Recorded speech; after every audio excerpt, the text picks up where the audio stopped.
So, good afternoon, everybody. I'm very much hoping that everyone has connected in remotely and are able to see me and at least part of the rest of the room, and that you're going to be able to find this an informative talk. My name is Josh Carter. I'm the co-chair of this Midlands region, part of the Family Justice Council, and I'm assisted in trying to conduct these talk with Dr. Adam Oates, who is, of course, a consultant paediatric neuroradiologist in Birmingham, and also by Rebecca Ward, who's a Midlands solicitor, and by Jo McGuinness, another Midlands solicitor. This is a relatively short overview in relation to experts. This talk, of course, is presented effectively on behalf of the Family Justice Council. That's an organisation, as some of you will know, which was set up to promote an interdisciplinary approach to family justice. It's set up to monitor the family justice system. It creates working groups where necessary, and it offers guidance on a number of topics. And a particular problem that we're trying to address at the moment is the lack of experts who are prepared to report within this family justice arena. And this subgroup was set up to try and encourage that and to train and mentor some experts to report within family justice. I'm very grateful to number 5 Barristers Chambers for agreeing to host this talk. The reality is that it's always still very difficult to persuade people after work to come along to such an event. I'm grateful to everyone who's attended today, and in particular, all of those medics who have connected in or come today to consider this aspect and to look with us at the things that we might be able to do to encourage experts to report. This is intended today as a very much a starting level talk. It's aimed deliberately at people who might be considering doing this work, but don't really have very much experience. So I'm going to give you an outline of the family court, the work of the family court and the role of the expert within that. Then you're going to hear, as I say, from Dr. Adam Oates. He's going to discuss how to prepare a report and lessons that can be learnt from that. And then from the 2 Midlands solicitors that I've obviously mentioned. And they're going to give, you'll all be very pleased to know, a practical guide to being an expert, which I think everyone will find very interesting. Now, when we were planning this talk, we had a lot of discussion about what the focus should be. What would be of assistance to people who are thinking they might wish to assist the family court by being an expert? One of the mistakes that lawyers make all the time is that we're all so familiar with this system that we don't know what other people don't know. And like many niche areas, there are lots of acronyms and jargon. There's very little hard information, I find, to explain some of that. And what you do find on the internet might not be terribly helpful. I'm going to start with a basic outline of the court system, the different levels of courts and the types of courts. You'll be amused to know that I Googled court structure and I found a flowchart in part of the judicial website, which anyone can view, in fact. I thought it might be very useful and I printed it out. It's headed The Structure of the Court. I spent some time looking at it and all the red arrows. I tried to work out which direction the arrows were heading in, and then I turned it upside down. And then I realised it simply made no sense at all. And if anyone had no knowledge of the law looking at it, they would be even more confused as a result of it. This is my attempt to simplify the structure so that it makes sense. Courts in England and Wales hear cases in 3 very broad categories: criminal cases, civil cases, and family cases. The starting point of the entire court system is the magistrates' court. Magistrates conduct criminal trials and a significant number of the most straightforward family cases. Magistrates nowadays, whilst they're still volunteers, have substantial training in the areas in which they work. They sit in panels of 2 or 3. They're assisted by someone who is legally trained. The next level up from the magistrates' court are a level of courts called the Crown Court, the County Court, and the Family Court. And the Crown Court is where criminal cases are heard with a jury. The County Court is where civil cases are heard, and then we have the Family Court, which of course I'm focusing on today. That court deals with a very wide area and different types of cases. It deals with domestic abuse and domestic violence problems within families with the use of injunctions, perhaps. It can regulate the occupation of the property. It can deal with harassment issues. The family court deals with disputes in relation to finances, They may be related to support for a child, cohabitation disputes, or more commonly, perhaps sorting out finances on the breakdown of a marriage. And the family court also deals with what are referred to as private law cases about children. In essence, they're cases where people who have a family connection are in dispute with one another. That would include perhaps arguments about where a child should live, what time they should spend with a parent who doesn't live with them, or there might be a dispute about perhaps where and if a child should go on holiday, or even a disagreement about what school a child should go to. The family court also then deals with public law cases, often referred to as care cases. That's where the state as a public body is bringing proceedings in relation to children. This might include cases where a local authority is concerned in relation to a child being neglected or mistreated. That mistreatment and neglect could be caused by a lack of parenting skills, drug or alcohol misuse, problems with someone's mental health, domestic abuse perhaps, and that of course includes child abuse. Now within the family court are different levels of judges who deal with cases depending on how complex they are.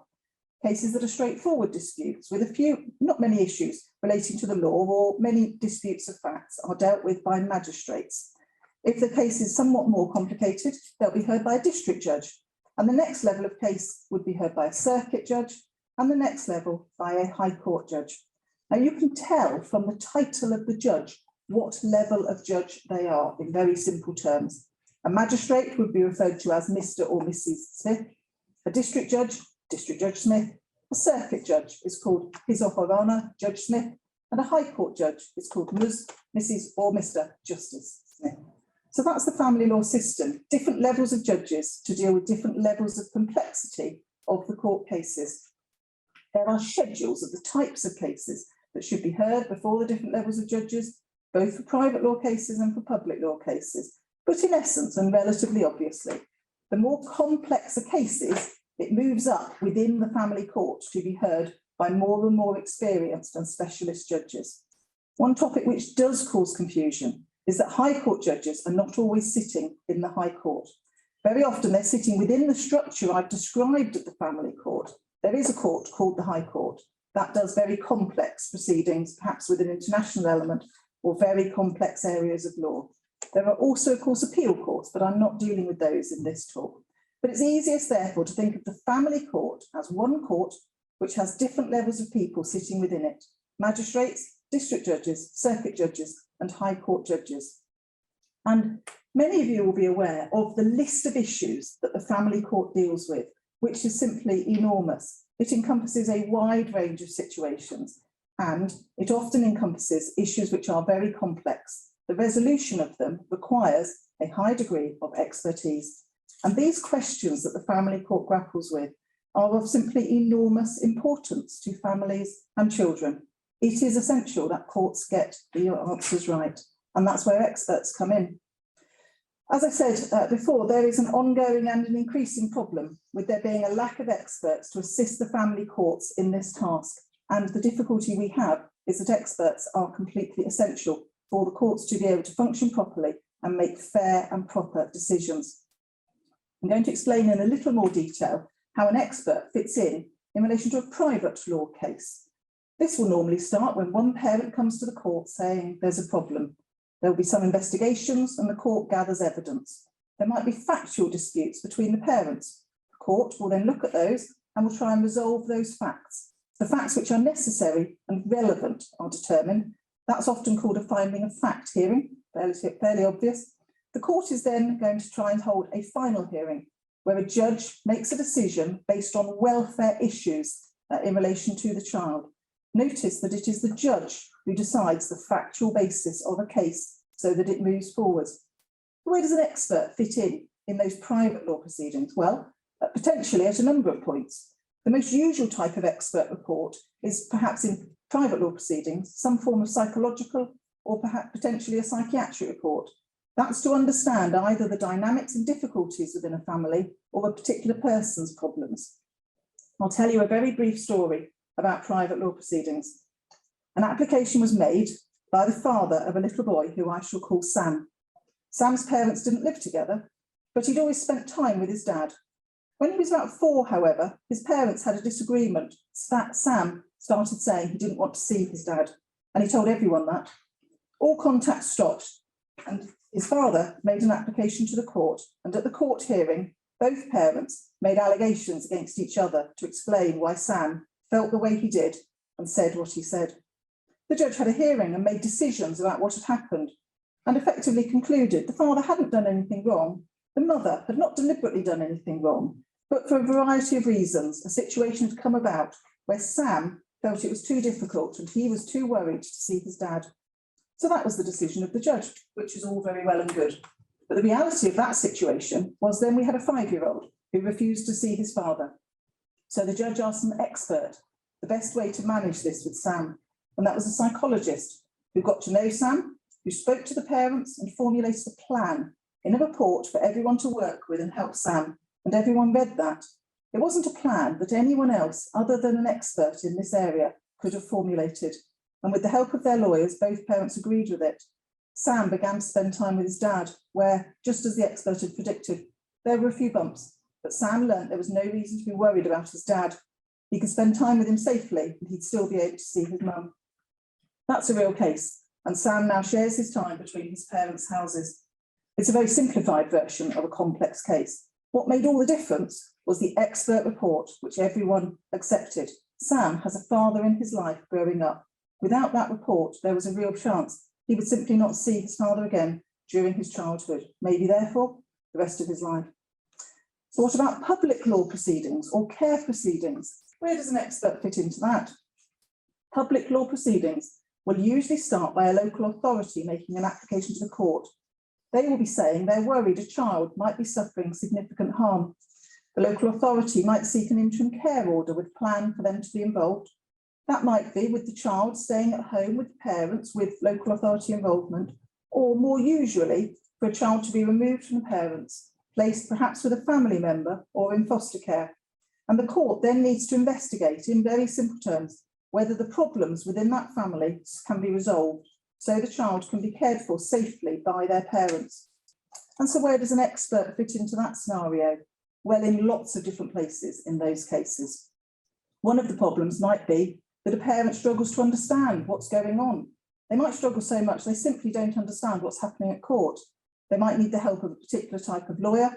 It might be that they just need a proper way of things being explaining to them so that they understand what's happening and so that these proceedings are fair for them. That's but done by way of an expert cognitive or capacity report. The court might need help in understanding what difficulties the parents have in parenting these children. What's going wrong? Usually the court would be helped by social workers from the local authority doing assessments, but there might be reasons why that isn't appropriate. The court might consider that an independent social worker does a report. They're also an expert in this context. There might be issues in respect of a parent's mental health. We might need the assistance of a psychiatrist or concerns in relation to a parent's behaviour and presentation. A psychologist might be able to help the court. Or concerns in relation to the children's experience and how they present. How do we best work with these children in the future? What's the best placement for them? What help do they need? That might be a child psychologist helping to explain to the court a child's experience and how they can be helped. And then in cases where we have injuries to the children, there might well be a need to have expert independent medical reports. These can span the entire range of medical issues, from a paediatrician telling the court how a child might present or what could cause a particular injury, a radiologist explaining whether there are broken bones, the types of fractures. The court might need a neuroradiologist, a neurosurgeon if there are injuries to the head. We might need an ophthalmologist to look at their injuries to the eyes. Sometimes children present with unusual symptoms. There are concerns. Is this some form of inflicted or created injury, or is it simply a natural presentation? The court might need the help of a geneticist in relation to such matters, perhaps a haematologist if there are issues in relation to bleeding. The range of experts, in truth, however, is extremely wide, and I think you're going to hear a little bit more about this in other talks. Just an example, I had one recently where a child had bite marks. Who had done those bite marks? We needed an odontologist, and indeed we did find one. But the list of experts is almost endless.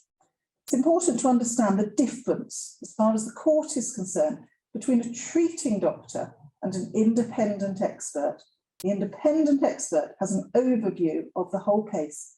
they are reporting from a neutral and unbiased viewpoint to the court. In cases where there are medical issues, of course, there will always be an array of experienced medics, many of whom are experts in their field, who are treating and assisting this child. But what the family court needs are independent experts. They have all the paperwork in the case.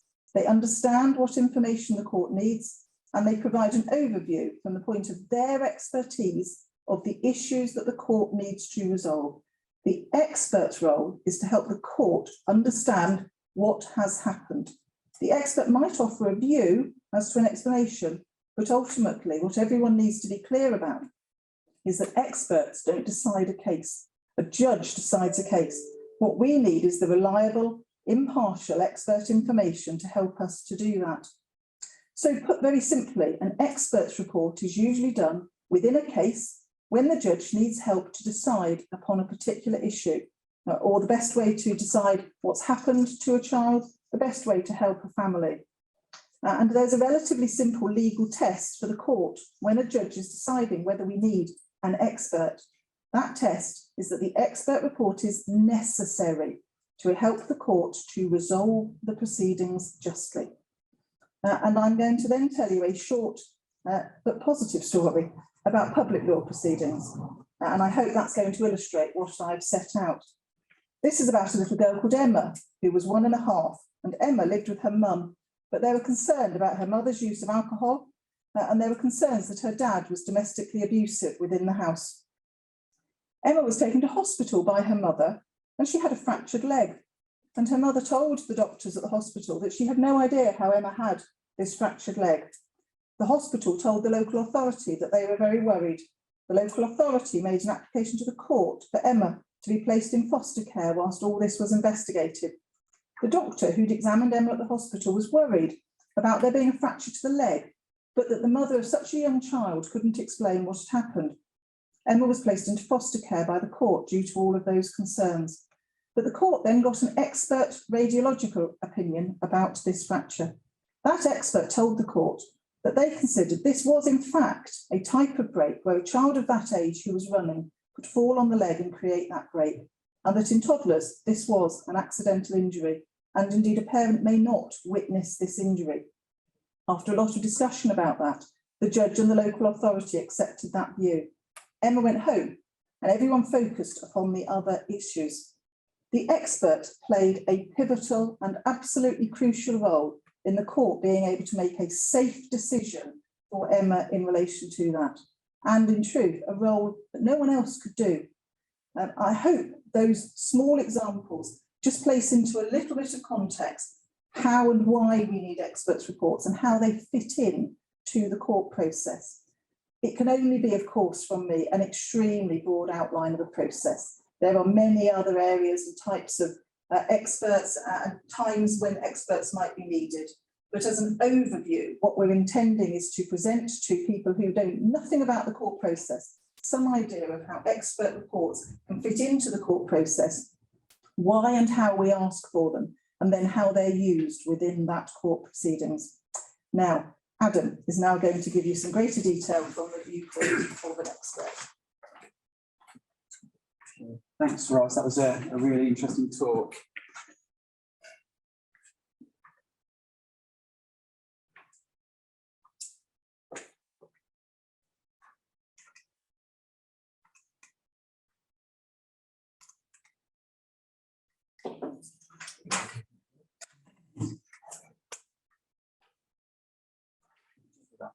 Okay.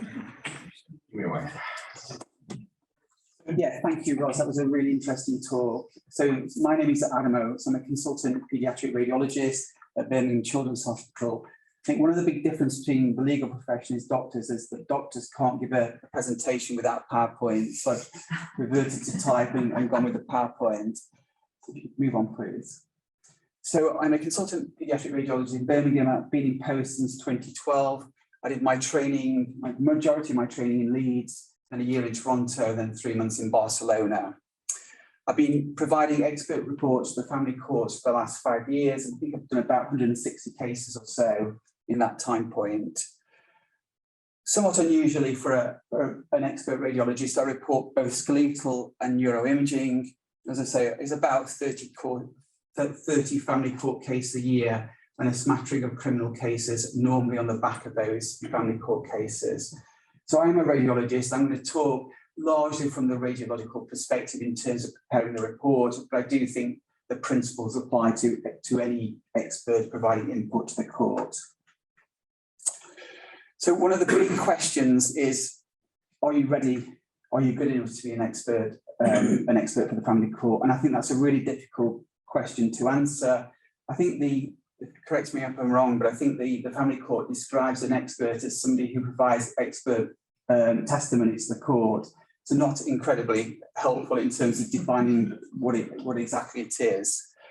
And I think really it's down to individual experience. If I was asked why I think I make a sensible expert for the family court, and it's because I work in a large paediatric trauma centre. I see lots of accidental trauma in children, and also what I believe is non-accidental injuries in children. So you see the whole spectrum, and I think that's why I provide a good opinion to the family court.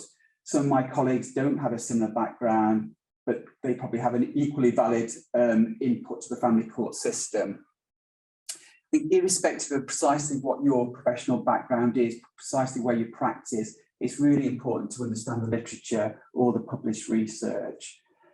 I think fundamentally research into what constitutes an abusive injury is really, really difficult because there are no in vivo models. What I mean by that is that you can't take a living child and shake that child or throw that child against the wall. So there are no in vivo models. There are some biomechanical models, but there are limitations to what those can offer. And also, often people don't necessarily tell the truth. If it's an abusive injury, it may happen behind closed doors. And as I say, they don't necessarily tell the truth, or they've got a poor recall of events. So fundamentally, research into what constitutes an abusive injury is very difficult. Go on, please.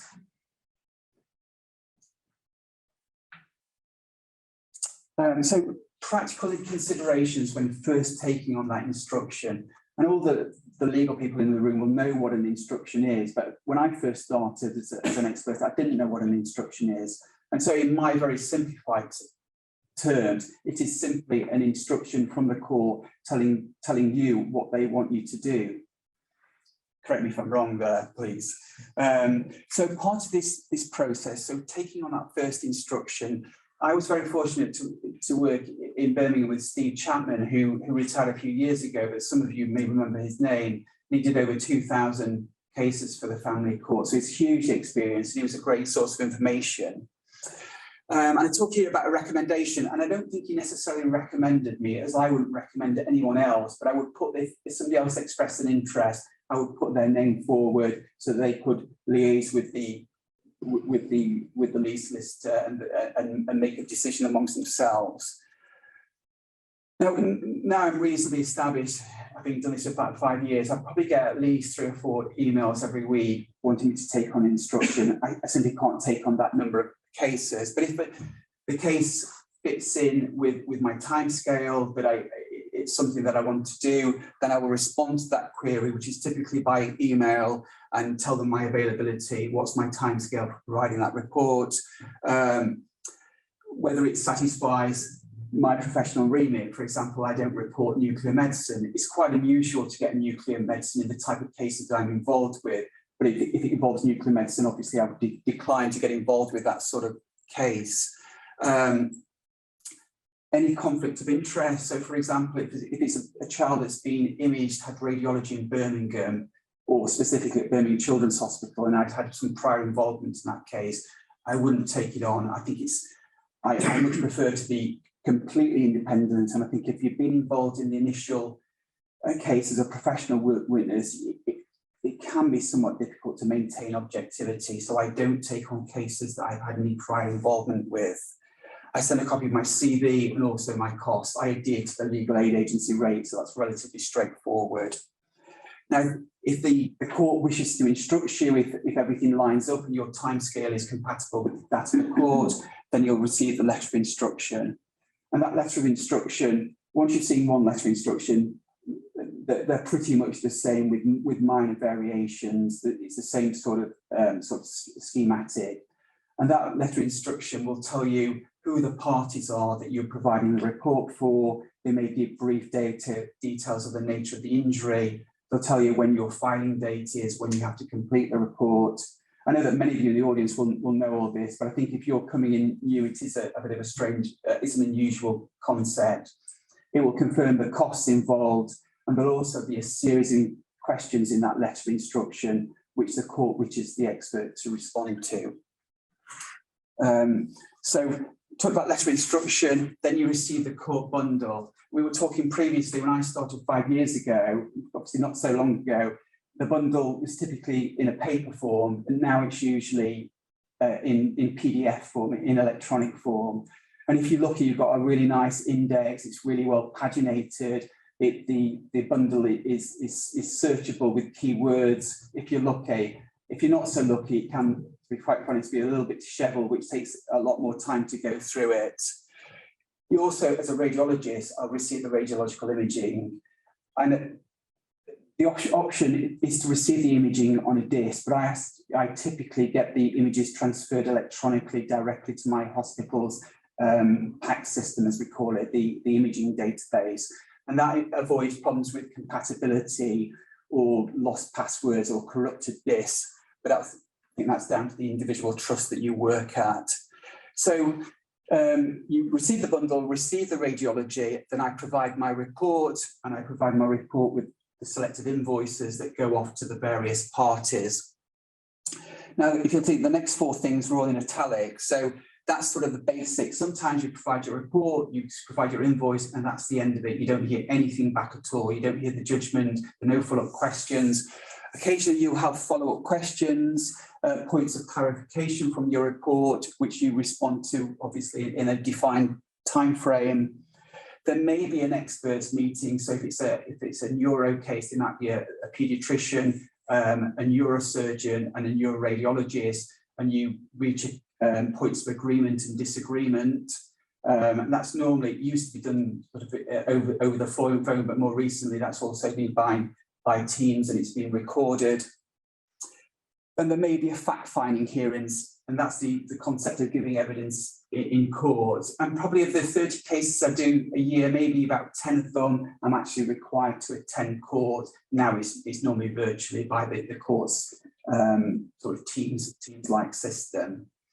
So that's sort of the process, which in my opinion sort of just repeats itself over and over again with minor variations. And at the end of that, there will be the judgment obviously provided by the judge. And I think as part of the code, if you like, you are supposed to read a copy, you receive a copy of that judgment, and that doesn't always happen, which is a shame. So I think it's really useful to get that judgment and to know what happened in the case, so you can learn from it from the future. The next one, please. Check how I'm doing for time. Okay. So what have I learned in the 5 years that I've done this? I think it's really important to keep in mind. I've talked about the research, the limitations of the research, and not to be overly dogmatic. I think you say what you think and you explain why. If you feel that you disagree with what is the consensus opinion, that is absolutely fine, but you've got to say why you disagree with it and put forward a cohesive argument. I think it's really important not to be scared to change your mind. And I learned very early on when I was doing a case with a very, very experienced paediatrician, and he had a seemingly fixed position. Then over the course of one afternoon, new information came to light, and he changed his opinion, completely. And and that gave me a lot of confidence, the fact that this experienced person could change his mind. He justified why he changed his mind. But it's important not to be dogmatic and just stick to your original viewpoint if you think you made a mistake or new information that comes to light. And I think that's really important. It's so important to recognise that, and Ros touched on this, that it's not me, it's not the expert that provides the judgment, it is the judge. And I think sometimes, particularly when you're starting off, you can feel that you're the most important part of the process. And I don't mean that in a conceited way, but in a negative way, the fact you can worry unnecessarily that you have a a bigger impact than you do. And I remember one case I did early on, and a toddler sustained multiple rib fractures. And I have to say, from a radiological perspective, rib fractures have a very high specificity for abuse. However, the judge did not accept that, and he felt these rib fractures were accidental. And so it's not for me to disagree or agree with the judge, but from the radiological perspective, I didn't think that was compatible. But again, that gave me some reassurance that it wasn't all falling on my shoulders. I'm just part of the process and not the whole thing. I think it's really important, and this I think comes with experience, that it's okay to say that you don't know. There's a tendency to feel that you've got to give an absolute opinion, and it's absolutely fine to say you don't know. There's a range of opinion. You're just not sure what's going on, and to try and express that as best you can. And that again comes back to the limitations of the research, and research is really useful. You certainly don't disregard the research, but it's not the be all and end all, and understanding the limitations is so important. Finally, I think not to be intimidated by the process. And I think first, certainly starting off the first time you go to fact-finding hearing, I think everybody would agree it's incredibly stressful. But over a period of time, those stresses dissipate. When I know I'm attending a fact-finding, giving evidence, you know, that morning I'm always slightly nervous. It's not a normal day, but I don't have sleepless nights about it. And I think it's good to have those nerves, because it means you're well prepared and you recognise the significance of it. But at the same time, not to be intimidated by the process. In my experience, I've never really had any really unpleasant experiences in court. I think the barristers are generally respectful. They press you because it's such an important issue, but I don't take it personally. I don't think they're there to attack me or my credibility. They often ask very sensible questions within the family court. Just go on again, please. So the report itself, okay, so I originally come from a scientific background, have a PhD in the area of, for want of a better word, cloning genes, and that sort of stays with me. And I produced my report almost in the context of a scientific report, and I think there are parallels between a scientific research paper and what I like to think is a good report.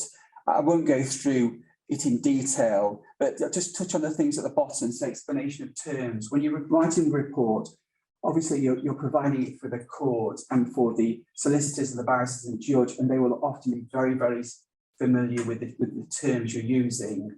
But I'm also conscious of the fact that it may be that the parents will also read this report, and so you want them to be able to understand elements of the report as well. And there may be, for example, it may be a child with lots of complex fractures, and there may be an expert paediatrician who's also been instructed. And that expert paediatrician may not necessarily be familiar with lots of different accidental fractures. So you're trying to pitch the report at a number of different levels. So it's useful for multiple people. As I show you in a second, I always put radiological images in my report. And I think that sort of creates a picture, if you like, for the court to understand the nature of the injury. But I think it's also really useful for me, because often there's a 3-month gap or so before from providing the report and attending the fact-finding. And often looking at those images, it refreshes your memory, and you know instantly you recall all the details. So I do put images in. I also, probably in the last 4 years or so, I've started putting a body map, and I'll give you an example of that, which I sometimes get compliments from the court that's a useful addition. So this is just a very standard report, and I've got examples on my computer if anybody in the audience wants to look at them. So I follow a standard process all the time. Obviously, my name on the left, then I put the various parties on the right, and obviously, you know, just the basic date of instruction, etc. So this is a template that I reproduce all the time, and I think it's certainly useful for me to follow this very systematic approach. And you do tend to find you work with the same solicitors or you work with the same courts, and I think they probably appreciate the same format so that they can get to the important information quickly. The next one, please. So again, just going through the report, I'm not going to go through every single page, I'm going to jump ahead a little bit. So I'll tell a little bit about myself on the left, who I am, what my training is, where I work, what my practice is.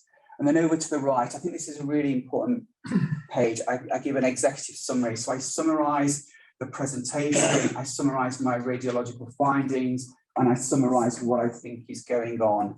So I personally think that executive summary is really important for the court, I would hope, but also myself, again, when I'm refreshing my memory as to what happened. Go on again, please. And then on the left, if you remember, I referred to that scientific paper, and in a scientific paper, it's your experiments that where you generate the data. But for me as a radiologist, I get my data from the imaging. So I list the imaging that's been performed and where it was performed. Sometimes there's only 4 sets of imaging, as you can see, but sometimes in a particularly sick child, they may present at a peripheral hospital and then get transferred to a major neurosurgical centre. And so they can be imaging from lots of different hospitals. So I always list what I've looked at. Then I talk about all the other materials, the court bundle, the various statements. Then I move on to the radiological findings, and I just go through systematically and talk about all the radiological findings, all the different injuries. And you see, hopefully you may be able to make out there's certain words in square paragraphs, and that's just a definitions to try and assist the reader who obviously won't be necessarily be particularly familiar with some of these terms. Next one, please. Again, I put my radiological imaging. I believe this is useful for the court just to see for example, in this case, the diffused nature of this fracture, and perhaps appreciate the level of injury that's been sustained. Go on again, please. Again, just more radiological images, sort of working systematically all through all those imaging findings. And again, please. Again, this child obviously had lots of rib fractures, so I've annotated those rib fractures. And again, I hope that's useful for the reader to understand the distribution and how those rib fractures are separated. Next one, please. And this is the body map. And as I say, the first few cases I didn't do, but certainly for the last 4 years or so. And I think this, again, it sort of just reflects on this particular child that you've got injuries to the skull, but you've also got injuries to the ankle. So a really wide distribution of injuries. So I've talked about all the radiological findings, then I try and put that into context. And that's moving on to the next session. So I give sort of anatomical diagrams. This is of the infant skull, showing the various sutures to try and put the injury patterns into some sort of context. If you go on again, please. Again, just more background information. So this here, for example, is a section on skull fracture dating. And often I'll be able to cut and paste that into multiple reports, sort of this background information. And move on again, please. Again, just more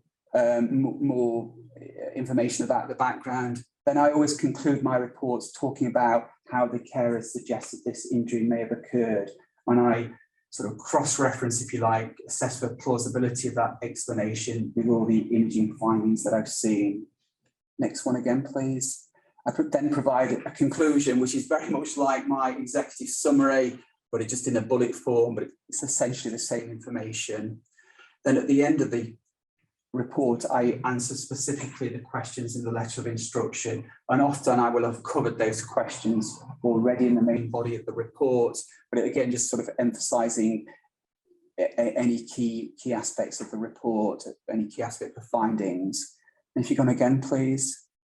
Finally, I have a section on references. So any of the key references that I've used in my report, I will provide, and often I will provide a paper copy of those, the actual papers themselves. Then just at the end, a statement of compliance and statement of truth, and obviously it's signed and dated. So that's typically my report. This is quite a lot of complex imaging findings. So I think the report is about 36 pages long. So that is a long report. I think typically they're about 25 to 30 pages. You just go on again, please. So just conclusions of my experience of the family court process. At times it can be incredibly frustrating, I have to say, when you're waiting for statements to come in and you've got cases backed up and you're worried that deadlines are slipping. And also I have a full-time job that I try and dovetail with them. It can be very time consuming, particularly at the start. It's incredibly I used to find it incredibly stressful, but that certainly dissipates over time, clearly with experience. So the negatives, but to my mind, the positives are far outweigh. I think it's hugely rewarding. I think that it's a relatively small group of people doing this work, and you feel that I certainly feel that I'm making a big difference to, it's protecting a child from an abusive environment, but also it's really satisfying if you think that the explanation provided by the carers is completely plausible, and that child, you can imagine the relief of the family, and that's, I think it's really good to be part of. It's intellectually challenging. You have to keep up with the research. There's lots of different scenarios. It's a bit of a game of chess at sometimes, and I enjoy that. I think there's sort of the voyeuristic aspect as well. It's an insight into other people's lives, which is really interesting, and just these diverse lives that people have. I think is interesting. And finally, clearly you get paid for it. I certainly wouldn't advocate anybody doing it for payment, because it's simply not worth it at the moment in the NHS. There are so many waiting list initiatives, and you can make far more money by doing extra lists within the NHS than you can within the family court. Great, thank you.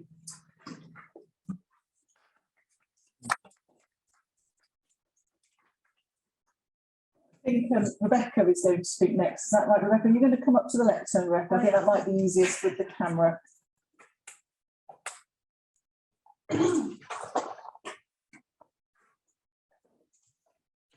I'm here today with a practical guide to being an expert on a very basic level, and actually comes in quite nice timing in respect of the financial side of matters. Now, when we are looking at every case is unique on its fact, and therefore we cannot say that every expert fits every case, because that's just not how it works. We have to consider each individual case, the individual specifics, the children involved, the dynamics of the household. Now, my area of practice is predominantly in dealing with medical experts, but that's not to say that I don't deal with psychologists, psychiatrists, and wider fields. From the outset, it is important to identify the correct discipline for the issues that the court has been asked to decide. Now, we all have the most common ones: psychologists, psychiatrists, paediatricians, but we also have uncommon ones, such as oncologists. Electricians, would you believe it, in terms of electrical fires, arson, which we also deal with. We have pharmacologists. Then there are disciplines that rarely come to the attention of the family court, and there are very few in the country that report, such as trichologists, which we've had difficulties on recently. At the beginning, we will approach an expert on a preliminary basis. There's no commitments, and all we're trying to establish is availability, how much it's going to cost, how many hours it's going to take to do a particular kind of report. And we're also looking for an up-to-date CV. Over the years, the experts that we have been approaching have been dwindling down, and we are at a shortage in respect to a lot of fields. And so we are looking at new CVs and looking at whether or not we are to be instructing wider afield. And that's what we're trying to entice here, more experts that are available for us. CVs, we need to look at the level of experience, qualifications, skills, but we also need to know the current positions in terms of hospitals, for example, to ensure there are no conflict of interest. I deal with experts across the country in cases across the country, and quite often you'll find that a report or records, for example, have been sent off to another hospital for second opinion. And so you do find yourself going through looking at where the conflicts are, and that also helps reduce down who we may approach moving forwards. We're also interested in looking at whether there's published literature and what that looks like, and also if there's areas of specialist interest, because sometimes within a speciality there's a subspeciality, and that is also very, very important for us to be aware of. It's always very important for us to consider word of mouth. And the reason why I say that is because some of our experts are retiring, and they're able to put forward names of people that they've trained or within their departments who may be of interest to us and who are at the right level that they consider to be appropriate to be experts. Now, in terms of the hourly rate and number of hours, solicitors do not set the rates and hours. The legal aid agency do. They continually review it, and they last updated them in September 2020. Now, it's very important when going into this field that you know roughly what you're looking at, what the rates are for your each individual discipline. It's not one cost across the board. That's not how it works. But equally, although there's the hours that you're allowed, that's not always a bar to having a higher rate, for example, or number of hours, because some cases require more hours. It's just the nature of the work that we're dealing. For example, a psychologist, when you're assessing one person, you get 25 hours. You're assessing two people, you get 35 hours, just generally, but we all know it often takes a lot longer. And that's where the next stage will come on, how we deal with that. Paediatricians get 15 hours. Now, within those hours, it doesn't include your travel time, your court attendance or redundant reports, but it does include all of your assessments and preparation time. And we all know that often you will exceed those hours, but they're the limits that we have. If we fall outside hourly rates and the number of hours, we have to make applications for what we call prior authority.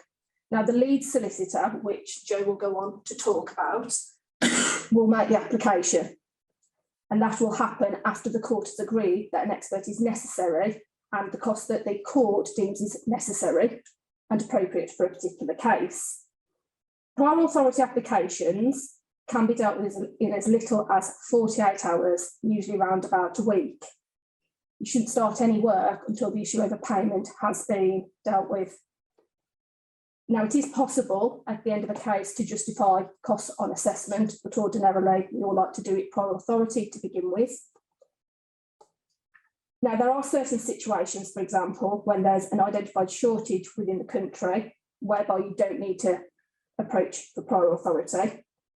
And traditionally at the moment, they are paediatric neuroradiologists, ophthalmologists, because we don't have a codified rate for one. And genetic testing is one that's now appeared on here because we're commonly going down that route. Now, when considering prior authority, and something to bear in mind when you are providing your hourly rates and your hours that you anticipate reaching, the total cost, the speed at which you can complete your reports, whether they're in the court timetables, and whether there is a shortage. Now, sometimes, for example, if an expert is able to deal with lots of different issues, you may actually get your funding for a lot more hours because we don't have to go off to lots of different experts to be able to deal with it. Now, all of your hours and rates should be included on any court order and within the letter of instruction.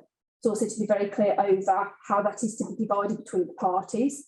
If prior authority does not meet full costs, it's how the shortfall is to be paid. Sometimes the local authority, for example, will pay the shortfall. So in private cases whereby we don't have the local authority involved, that's a little bit more tricky. Now, when invoicing solicitors, we do like things done in a certain way, but so do the legal aid agency.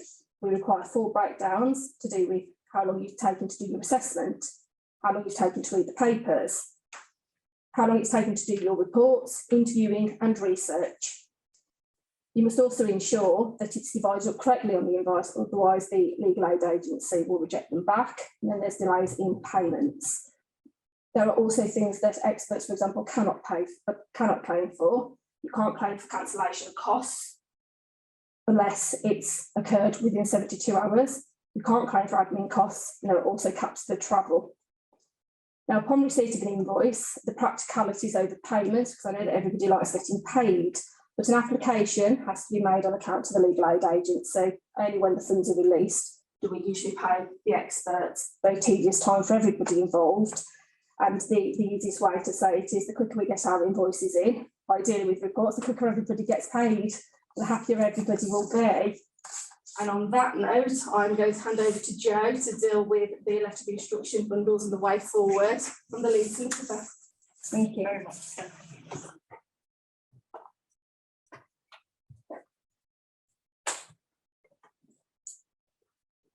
Good evening, everybody. It's so lovely to put faces to names that I know that I've worked with over the years, but we've never actually met before. So that's really lovely to do this evening.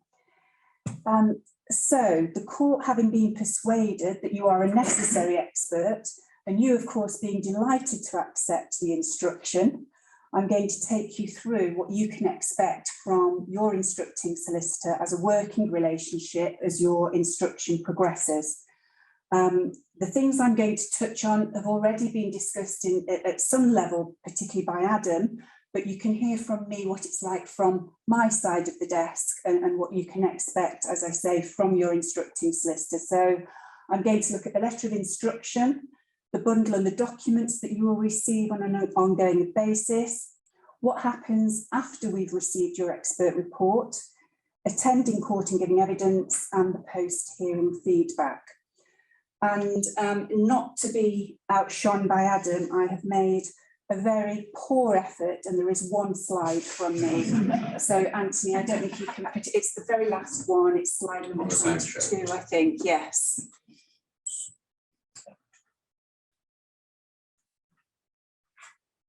I think it's number 22, that's it, thank you. So there are two links there which hopefully you may find useful. They are not complex or difficult documents. There is no need to feel intimidated about them. But the first one is the Law Society template and an example of a letter of instruction. The second link, and I'm going to throw in a little bit of jargon, which we've not heard so far this evening, is part 25. And again, nothing to be intimidated about. Part 25, we call it, when we make an application for an expert assessment, a part 25 application. And it simply refers to the process of the lawyers making an application to ask the court's permission to instruct an expert and to meet the test that we need to meet, which Judge Carter's already been through. But what you will find useful as an expert is practice direction part 25B, which sets out the duties of an expert witness. As I say, it's not an intimidating document. It is probably 2 or 3 pages, and it's really comprehensive. So that's a very useful thing to have a look at. The overriding duty, of course, as an expert being to make sure your report is independent. It's an overriding duty. It takes precedence over any obligation to the party who has instructed you, or indeed who may be paying you. And the second, probably the second most important thing, is to make sure that when you receive your letter of instruction, you are satisfied as the reporting and appointed expert that the instruction falls firmly within your expertise. Okay, so moving on to the letter of instruction. The letter of instruction that you receive will instruct you as a single joint expert for the court by all the parties in the case. The letter of instruction will have been agreed by all the parties and indeed settled by the judge. The court will have had oversight in respect to the letter of instruction to make sure that the court is satisfied with the questions that are being asked.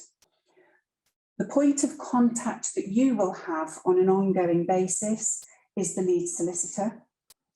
The lead solicitor will be responsible for sending you documents on an ongoing basis, and you will send your ultimate report to the lead solicitor. So no need for you to be sending it round to various parties. You will just have the one point of contact. The letter of instruction, as Adam has already touched upon, will be split really into 4 sections. Firstly, most important, the details of the filing date and the representation in the case and how you can contact the lead solicitor, but other parties if you need to, which will be rare. The second part of the letter of instruction will provide a brief case background. It won't provide you with huge detail because there will be a case summary in the bundle that you receive. What should be included in the background, however, and which should be very helpful to you, is it should set out if there are other experts instructed and the timing for the filing of the other experts' reports, because it may be that you require the other experts' reports before you can file your own. It will also tell you whether the court has already made findings. Judge Carter also touched on findings of fact and what the court will do in making a finding of fact exercise. Now, if you are a medical expert, the chances are that your report is going to very much contribute towards the court making those findings. But there are experts who are instructed post findings being made by the court. usually experts such as psychologists or psychiatrists. And as Judge Carter has already explained, that's really important because the findings made or not made by the court is the basis upon which those experts must base their own assessment moving forward. The third part of the letter of instruction are the questions that you're asked to address. And again, as already touched on by Adam and briefly before, you must consider carefully that you are happy you can answer them and that they fall within your expertise. The last section of the letter of instruction will deal with fees. Rebecca's already dealt very comprehensively with the hourly rates and the number of hours that will be set out in the letter of instruction. But what occurred to me when listening to Rebecca is that I don't think it's been explained, well, nobody's explained so far why you are limited to legal aid rates and why you can't go outside of legal aid rates and charge private rates. And the answer to that is in public law proceedings, care proceedings, all parents are legally aided. It is non-means tested for legal aid. So it does not matter if you are a millionaire, you will be legally aided for such proceedings. And that is why we are bound by legal aid rates. Moving on to the documents that you will receive, which of course primarily is the court bundle. It should be sent to you at the point that the letter of instruction is sent to you or very, very shortly afterwards. It may have been pared down because we appreciate, and we are trying to get better at this, that experts may not need to see the whole of the court bundle.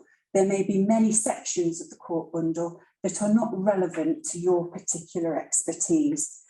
However, if that is the case, what you should also receive alongside the court bundle is a full index. And if that is the case, it's also really important that you check over the full index to make sure that you don't think there is something in that full index that hasn't been sent to you that it would be really useful for you to receive. And if that is the case, just let your instructing solicitor know. It will not be an issue. Thereafter, the further documents you will receive from the instructing solicitor will be statements and reports that are received on an ongoing basis that are sent to assist you.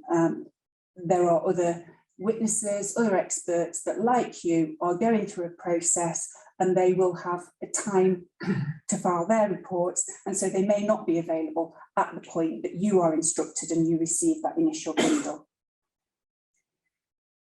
I think it's also really important to stress that during the preparation of your assessment, it is not forbidden or it's not taboo for you to be able to contact other professionals in the case. I know that sometimes experts sit there feeling that they're on an island and can flounder with things, but as long as the contact is proportionate, you can contact other professionals, such as obviously the instructing solicitor, but maybe also the social worker and the children's guardian.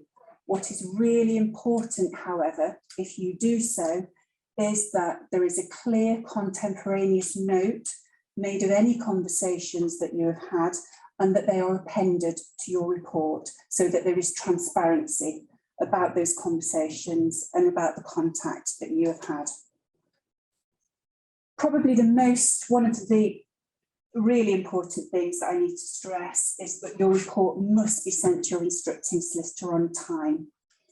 If there is any delay or prospective delay, that must be communicated before it happens, because your instructing solicitor will have a very clear responsibility to notify the court and the other parties and to ask for an extension of time if that is feasible. As I've already said, it is the duty of your instructing solicitor to serve your report on all the other parties and file it with the court. Now, you'll be very pleased to hear that experts, as it's already been touched on, should not be required to give oral evidence in court unless it is absolutely necessary. And before an expert is asked to come to court or required to attend court, there are a number of processes that we should go through as the legal profession to try and make sure that doesn't happen. So firstly, the first exercise would be clarifying questions about your report. And part 25 sets out a timetable for that. The parties should agree a list of clarifying questions if there are any, and they will all come from your instructing solicitor as the single point of contact. And those questions should be sent to you within 10 days of your report being served and filed. You will then be informed of a date to respond, and you should properly have been asked about how long you think you need, so that you're not caught on the hop in respect of that. Another mechanism that we have of clarifying matters further without coming to court is an addendum report. It's useful to know, though, and important to know, that an addendum is different to clarifying questions.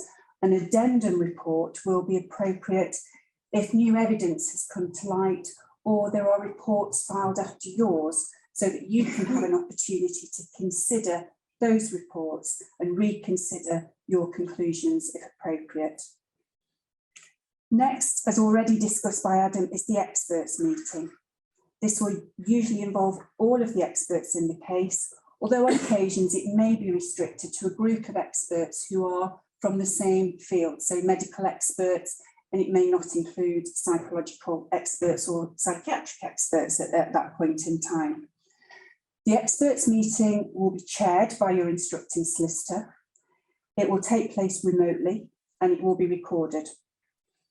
Questions will be agreed by the lawyers before the experts meeting. And so questions will be circulated to the experts in good time ahead of the meeting to give you an opportunity to consider the questions and to prepare your answers. You will receive all of the other experts' reports ahead of that meeting. And the attending experts will be sent a transcript of the meeting after it's taken place, so that you can agree it, read through it, and make any amendments before it's circulated to the parties and filed with the court. If all of that has not proved possible to avoid your attendance, then an application to court should now properly be made to the judge for the attendance of an expert. As has already been touched on, there is clear direction now from the president of the family division that it is the court that decides whether an expert attends and whether their evidence orally is necessary, having heard representations from the parties. It's not taken for granted any longer that just because a party disagrees with a report, there is an automatic right to cross-examine an expert. If you are required to attend court, then your attendance will be canvassed, should be canvassed before a final hearing is listed. And that will be done by your instructing solicitor. Experts are usually asked to attend court as close to the beginning of a case as possible. And evidence will now usually be heard by video link or remotely. You will be sent all updating documents in good time ahead of giving evidence, and you'll be met at court or contacted initially on the video link by your instructing solicitor or the counsel instructed on behalf of your instructed solicitor, and that person will check with you that you have received and seen everything that you need to see to be able to be as well prepared as possible to give your evidence. You will formally be called to give evidence, usually by the party who has instructed you, and you'll be settled in. You'll be asked to go through your reports. You will identify them in the bundle in short examination in chief and be asked any short questions of clarification before being asked or other questions through cross-examination by other advocates and the judge. Following the hearing, obviously we do like to give experts as much feedback as possible. Sometimes, however, it can be very limited, and we do appreciate that that is frustrating. There may not need to be a formal or lengthy judgment that we can send you, particularly in cases where expert evidence is psychological or psychiatric. but your instructing solicitor should communicate the outcome of the case. And if there is no judgment, what you can take from that is that your evidence has meaningfully assisted the court in determining the case without the need for a contested hearing. So that's usually a very good sign in respect of expert evidence. If a formal judgment is required, the judge within that judgment will comment on the expert evidence and set out how it has assisted the court in reaching its final determinations and outcome. A note of the judgment, or in some cases, a formal transcript will be ordered. Don't be deflated if you don't hear anything for a while, because that process in itself can often take 2 or 3 months. And so it may be that you don't hear anything for a while, but we will do our best to keep you updated and to make sure you get some feedback to know how your report has assisted the court. Right, so thank you to all of the speakers this evening. What's going to happen now is there's going to be an opportunity for anyone to ask questions, both people here in the room and people connected in remotely. And we have someone who I'm hoping is going to be able to read out some questions. There is no stupid questions in relation to this. There are just questions that people don't know the answers to. So anything, even however basic it is, it doesn't matter. If it's a very technical one, then of course, as we have Mrs. Justice Leaven here, our High Court judge, then we'll get her to answer it. But all the basic ones, we'll try and answer on the panel. And I'm hoping that we could, yes, we've managed to do this screen so that you can see everyone if I sit back down. So the first question is, can an expert decline the clarifying questions if these were asked outside the 10-day period? Well, yes, is the answer to that. There is a 10-day period within which they do need to answer them. My understanding is that they may be able to charge in relation to that if it's outside the 10-day period. I see nods, yes. Jo, do you want to elaborate on that? Part 25 certainly sets out a 10-day period quite often, particularly if there are a number of experts' reports coming in the court, may determine that a longer period is acceptable. Yes, an expert can decline, but that of course may lead to the more aggressive approach of further addendums, expert meetings, or indeed attending court. So it's not a good idea to, is the answer, I think. Thank you. Yes. So the next question is, can an addendum be requested without any additional information provided? You would hope not, because you would hope that a judge has said no to that, and that there have been some proper explanation as to why that might be required. You would imagine, if there isn't any additional information, that what's really being asked for is clarification, as opposed to an addendum in relation to that. I am conscious that the reports come out, it can then take a while for lawyers to really get their acts together in relation to this, but a judge should be managing that. And you would expect there's an expert who's concerned as to why they're being asked to do something, some form of response to questions or an addendum that doesn't make sense to them, that they would be able to ask the lead solicitor for clarification as to what's going on in relation to that. And we'd certainly always encourage people to say, I don't understand this, what am I being asked to do, rather than trying to answer something where there might be wires crossed or something in relation to this. Those are the questions that I have on from the online audience. All right, thank you very much. Any questions from anyone in the audience here today? We've got a good mixture of people who have attended.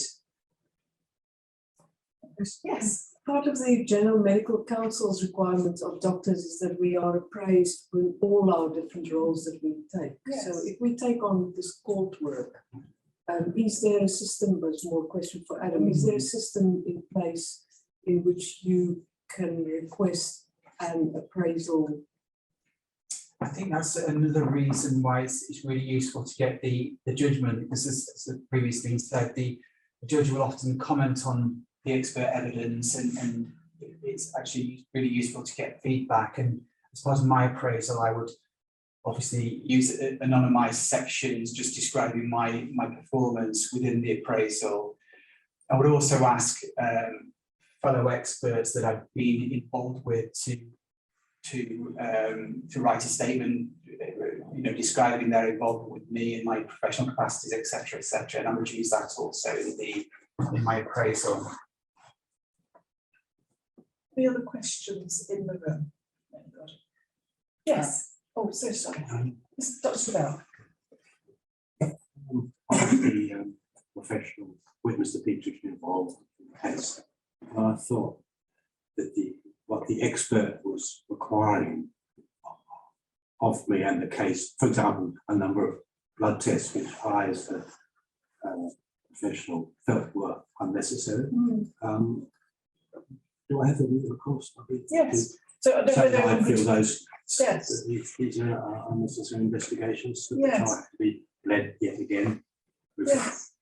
So I don't know whether everyone could hear that, but what Dr. Bell was asking was whether if he was the expert in the case and it was being suggested that there needed to be more tests undertaken, particularly blood tests, that he didn't think were necessary, then what would be his stance in relation to that, and did he have any options in relation to that? I think, again, that would be something that would be dealt with by the judge at a court hearing.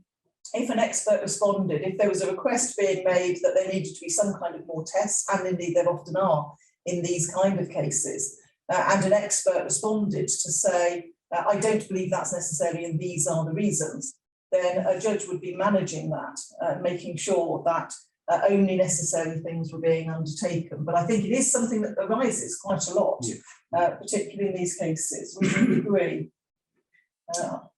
Yeah, I've got another question online. Right. Should an expert reply to any questions or messages from any of the parties, such as the parents, or should contact strictly be through the solicitor?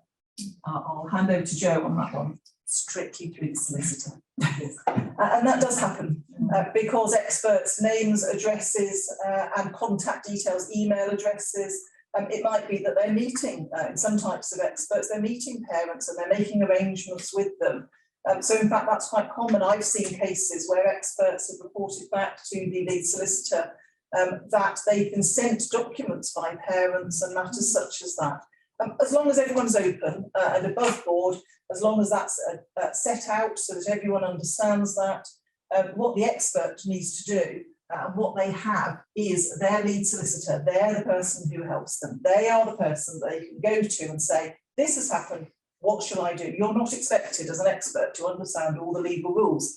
What you need to do is just be conscious that there might be a problem here and talk to the lead solicitor who will be able to sort it out for you. And if they can't sort it out, they will get the judge to sort it out. So this isn't something that experts should need to be worrying about, as long as you deal with that in an open way and go back to the person who is looking after you. That's their job, is the lead solicitor in part of it. So I hope that reassures a little bit in relation to that. Okay.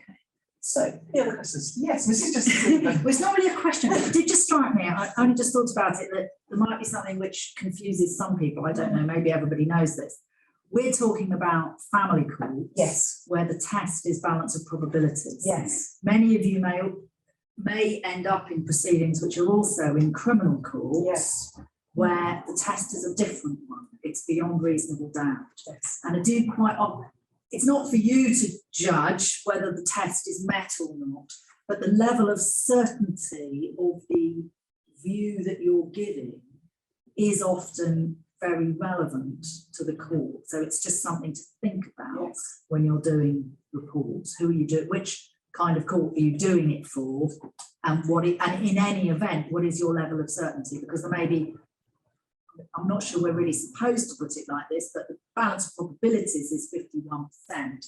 Beyond reasonable doubt is a lot higher than that. So it's quite a big range. And I don't know, Roz, that may not be relevant. I think that's absolutely right, because I think that's one of the issues. And certainly when we were planning this talk, as I was trying to say at the beginning, one of the issues is that we imagine that everyone understands the court process, the court procedure, the different areas of court and how that all works.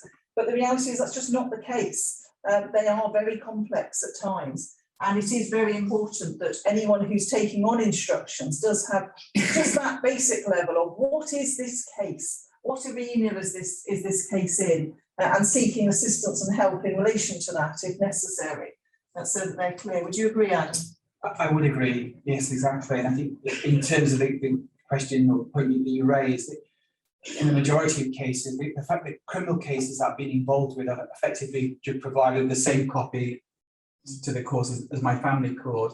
And the only scenario I remembered where I slightly amended my words, it was a child with multiple injuries. So ultimately, it didn't have a huge bearing, but there was a subtle indentation in the skull. In my family court, I referred to that as probably being a skull fracture. But in the criminal court, I didn't feel I could say beyond reasonable doubt was that fracture. So I just slightly amended my wording for that particular scenario. But it's certainly something to be aware of. And again, you come back to your lead solicitor who has sent you the letter of instruction, who is the person assisting you in this, and say, I just want to check this. I just want to be sure about something. Much better to be asking those questions than to be getting it wrong in relation to a report. I think just to reiterate the importance of the lead solicitor, I think certainly when you're starting off and having good relationships with that lead solicitor is really important, because I think you understand the process. You hear how the legal, as a doctor, I don't have any legal training, but I learned a lot from working closely with lead solicitors. Yes.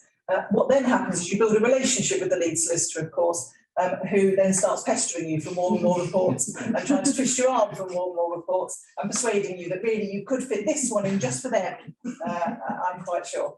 So that's what also happens. Right. Any other questions? Yes, Dr. Bell. Just one aspect Yes. in terms of trying to estimate the hours that we might take. I don't think you need to say straight away that it is going to take 15 hours, but because often I usually say, well, until I see the bundle and start reading, I won't really know. So most of the lead solicitors will say, that's okay. Let me know, well, in advance that you're clearly getting towards 15 hours and you may need an extra 10 or something. Let me know, so now I can apply them for additional hours. So you don't have to know straight away, because you just can't really read the bundle, start writing sometimes.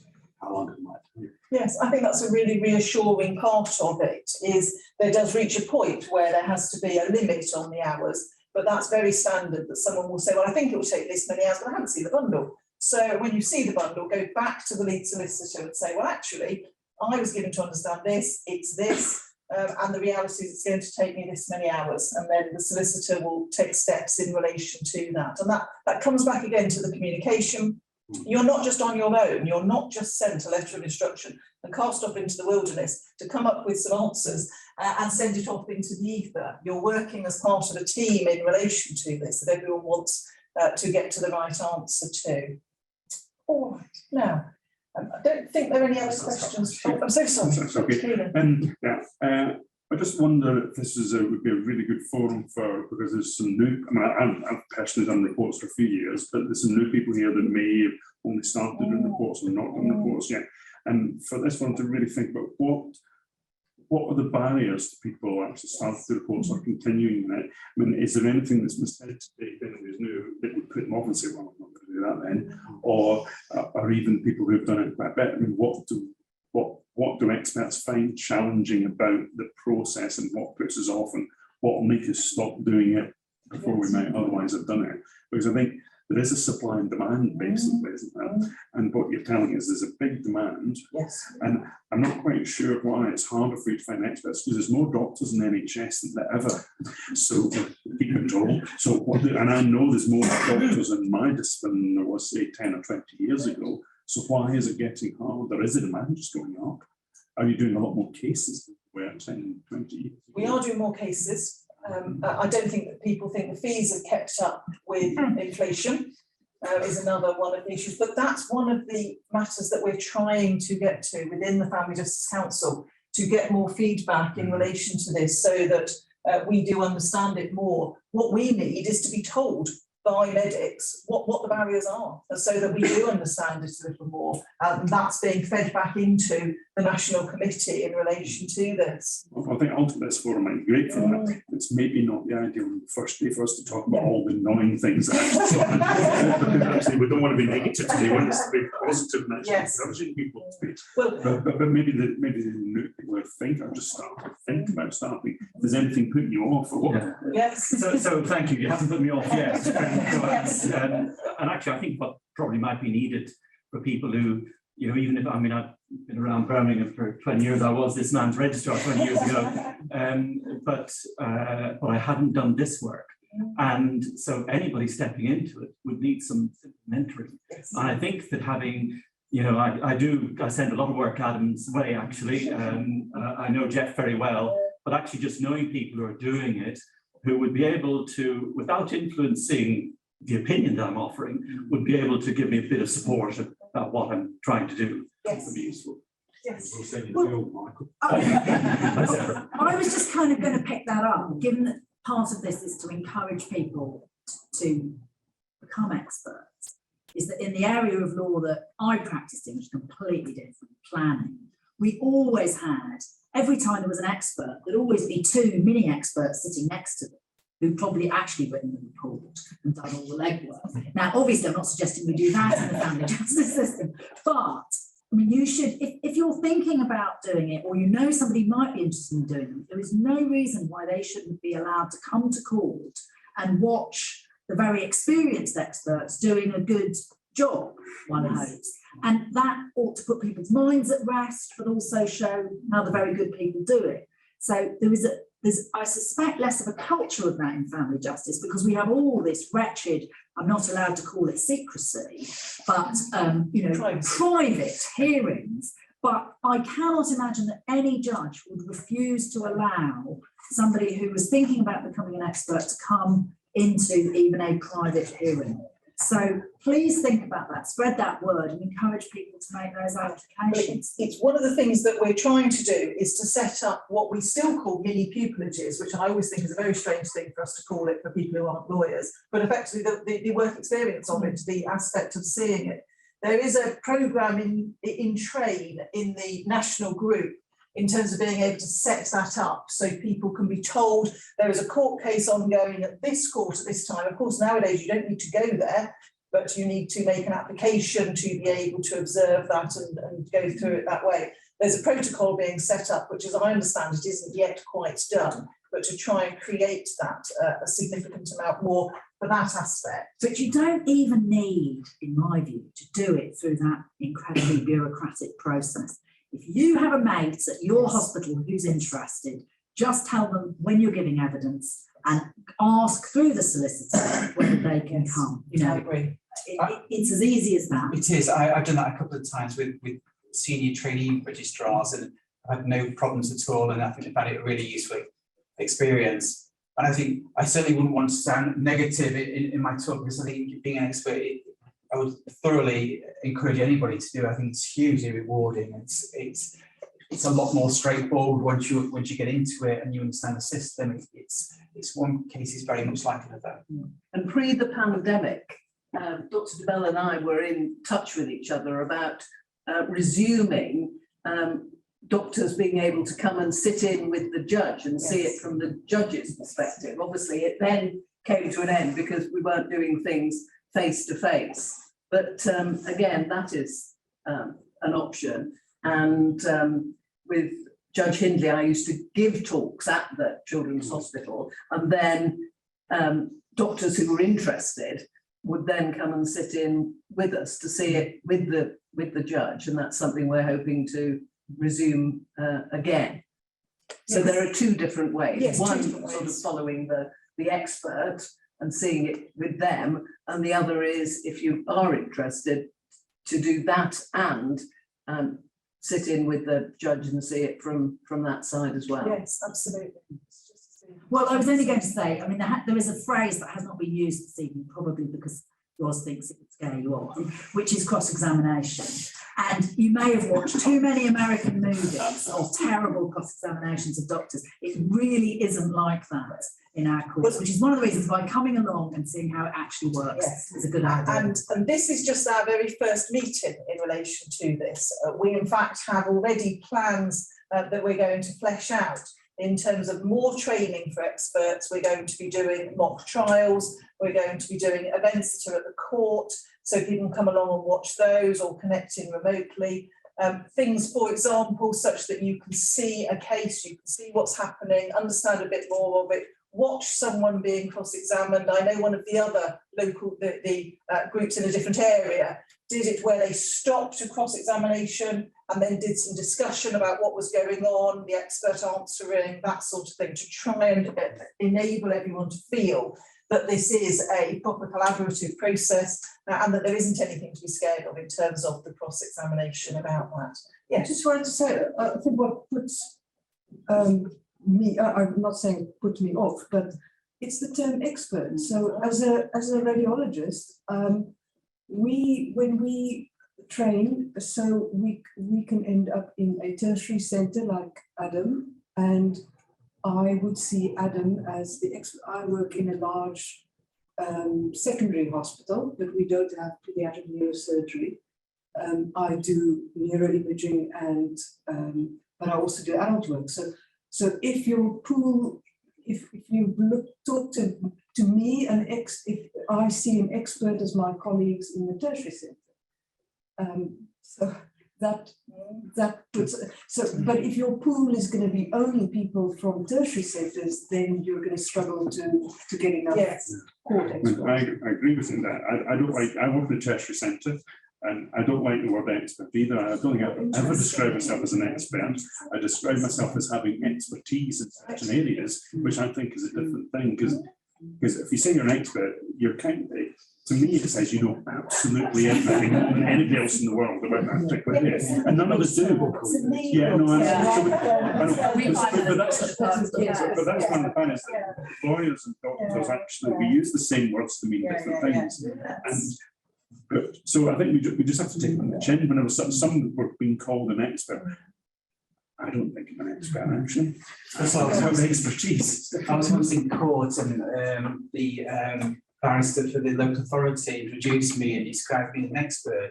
And it was a video link, and it was my face was covering the screen, and I saw my eyebrows go up. I was really surprised that it referred to me as an expert, because I don't think of myself. There's so much that more that I don't know than I do know. So that's a good way that your expertise in certain areas, and that's an interesting way of looking at it. Could I suggest we do ourselves down? I think, in the NHS, and I think the vast majority of doctors do this work are employed within the NHS.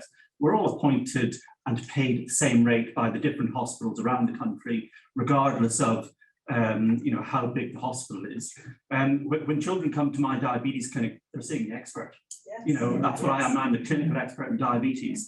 And I'm happy that I can go head to head with any of my good friends at the Children's Hospital, because we see exactly the same clinical condition. And in the same, when I see a child who comes in bruised and my name Dr. Roll, one of my consultant colleagues may say, what do you think of this? And I tell them what I make of it.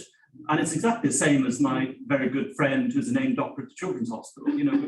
We have all had the same training. I think part of it is just accepting that, it's putting yourself out there and being willing to, and I've been to court a few times, you do take a few hits, even as a professional witness, but just being able to roll with those punches. And also, I think the big thing, which Adam was very clear about, is, not to feel ownership of the problem, and actually, whatever the outcome is, it's not my problem. I'm simply there to offer, what I feel to be my good opinion. Yes, that's right. So we should all be up for that. Yeah. Yes. As I was trying to explain in my talk, really, is the tremendous difference and necessity that we have for these reports, because whether or not the people who are giving us the benefit of their expertise view themselves as experts or not, you're a lot more expert than the judges are in this area. That's almost inevitably the case, and it's something that we need help with. But ultimately, it is all about justice, justice for the families and justice for the children. And that is, I think, certainly for those of us who work in the legal side of it, tremendously rewarding area of law. And I think that's what Adam was saying as well, that this is something where you can make a difference, make a very significant difference, really help in people's lives one way or the other. And that's one of the reasons why we really need more people to do it. But certainly there needs to be more work on why we have this gap, why there aren't enough. And that's something we're hoping to explore in relation to this. Now, I I've got think, two more oh, questions. right, just very okay, just quickly. quickly then. But also I'd say, if people have got ideas as to how we move on with this committee and what would be useful, we'd really, really like to know them, because it's you helping us to demystify this process really. But the first question I've got is, I've got some experience of being cross-examined as an expert witness. I noticed that barristers are usually able to navigate the bundle fairly quickly. Can I say they obviously haven't been in the case with me? Would you happen to know what programme they use to enable them to do so? Well, I think you will get some very expertise barristers in relation to this, who can navigate PDFs extremely well, and some who just don't manage it at all. But I don't think there's any magic. I think it's just practice, actually, is how it works. But if someone is struggling with a bundle, yet again, they should go to their lead solicitor and say, this bundle doesn't seem to make sense, I can't open it in the right format, and there would be assistance given in relation to that. And the judge is usually jolly grateful if you take a bit of time for Yes. Is there another question? The next question is, what can the difference be in fees between private and public law? Any examples? I'll pass over to Jo and Rebecca in relation to that. Well, public law fees are set by the legal aid agency, and there is there's very little scope for movement. As Rebecca explained, prior authority can be applied for if an expert wants to charge or has to charge over and above the prescribed legal aid rates. We have to set out a very good reason why, and that's usually because there is a very limited number of experts, or it's a very specialist field of which there are, as I say, very few experts. Private cases, you can charge what you want if the parties agree it, pretty much. That's the reality in relation to private law cases, particularly in some areas, psychological areas particularly. We do occasionally see cases with phenomenal fees in relation to them. It's a market out there. We need to be satisfied that that report is necessary and the person has the expertise for it. But the fees, you can set out what your fees are, and I'm often addressed in relation to a schedule of experts. This expert can report on this date, their fees are this. This expert can report on this date, their fees are that. And the parties are looking at CVs, timescales, expertise and costs as part of a package as to who might be instructed, is the bottom line. So it's 3 minutes past 7. I did promise everyone we'd finish at 7 o'clock. Perhaps the most helpful way is if I say thank you very much to everyone who's connected in remotely. I do hope it was helpful. Please do give us some feedback in relation to it, and we'll be in touch in due course in relation to other events. But any suggestions such as that would be very gratefully received. If there are specific questions that anyone has, do feel free to send those in, and we will try and deal with those after this. In relation to everyone who's connected, who's actually here physically, there's a number of us who are just going to stay and have a drink for a little while afterwards. Do feel free to speak to anyone here who you think might be useful or just interesting to talk to, and then in due course again, as I say, we will try and look at the next event in relation to this. So I don't know who's holding the magic button to bring up. In the front row, Spurs is holding the magic button to cut off the Zoom link. So thank you all very much. Good evening to everyone. And as I say, please do let us know any feedback in due course.